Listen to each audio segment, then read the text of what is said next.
Kemudian dalil hadis yang berkaitan dengan sholat banyak sekali ya. Salah satunya hadis yang diriwayatkan Imam Tabrani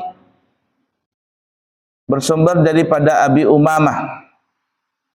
Nabi kita bersabda, innal abada. Perhatikan ya supaya kita semangat nih. Innal abada idza qoma. Kalimatnya nih qoma. Bukan fa'ala tapi qoma.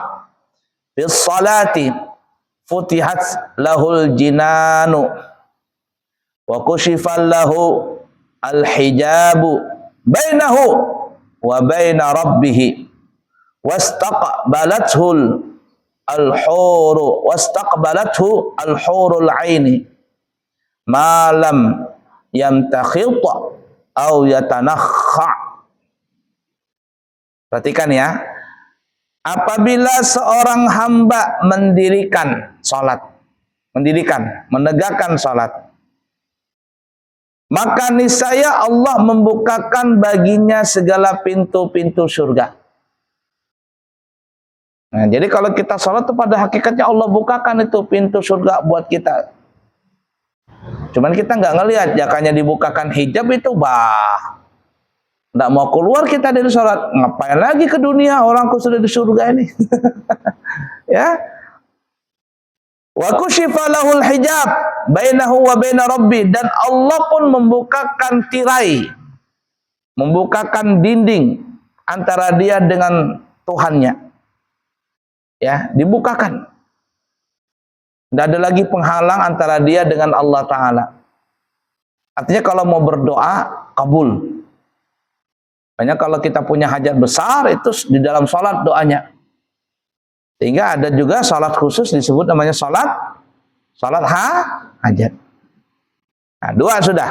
Yang pertama tadi, Allah bukakan pintu surga. Yang kedua, Allah bukakan hijab antara dia dengan Tuhannya. Yang ketiga, apa yang mulia? Dan bidadari, bahasa Banjarnya mengiau-ngiau. Ya, mengiau-ngiau, menanti-nanti suaminya ini. Ih, lakiku lagi sholat, ya Allah, suamiku lagi sholat. Nah, dia kalau seandainya kita dibukakan hijab, menggoda dia tuh. Ih, lakiku ya lagi sholat. Nggak jadi sholat kita. Coba bini kita lagi sholat, bini kita handuk aja lewat depan kita, kada jadi sholat kita.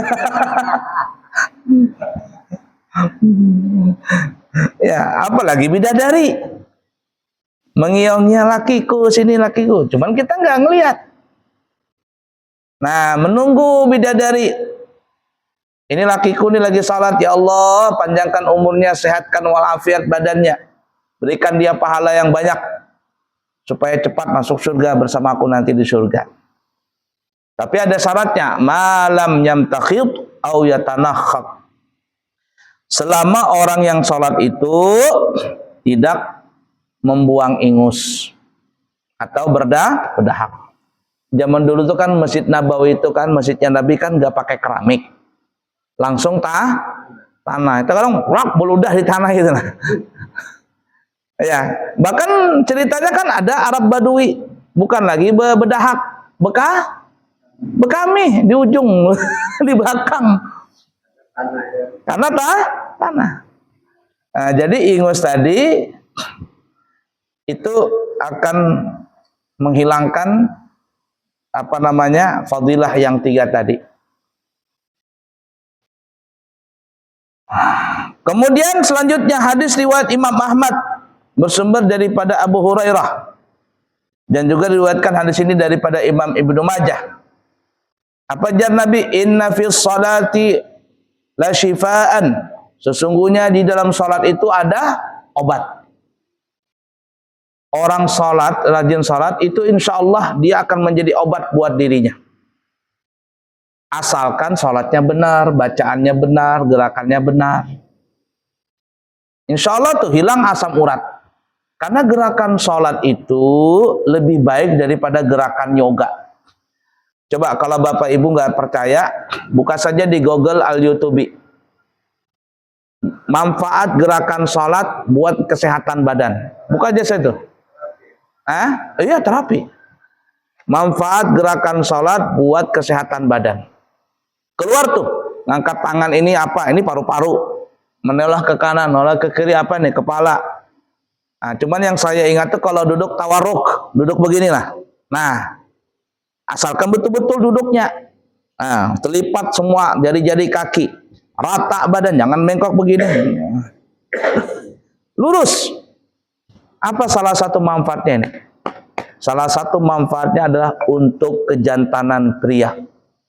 Nah, jadi yang lemah-lemah syahwat itu sering duduk begini nih. Nah, itu tuh ya, manfaatnya banyak.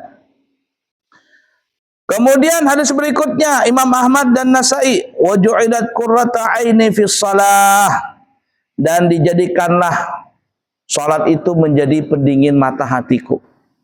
Nabi itu mengatakan salat itu menjadi pendingin mata. Hobilah. Hobinya Nabi itu kan adalah salat. Kemudian hadis yang terakhir Imam Tabrani, innal abada idza qama yusalli utiya bidunubihi fawdi'at ala rasihi aw ala atikihi fa kullama raka'a aw sajada tasaqatat anhu. Jar Nabi, apabila seseorang hamba itu salat, maka Allah akan meletakkan dosa-dosanya itu di atas kepalanya atau di pundaknya. Dosa-dosanya yang dikerjakan itu ditaruh di kepalanya atau di pundaknya. Dan setiap kali dia ruku nih, atau sujud, maka dosa-dosa itu guguran. Dan setelah dia assalamualaikum, dosa tidak ada lagi. Nah, itu manfaat daripada salat. Baik, cukup sekian. Insyaallah kita sambung lagi di kesempatan yang lain.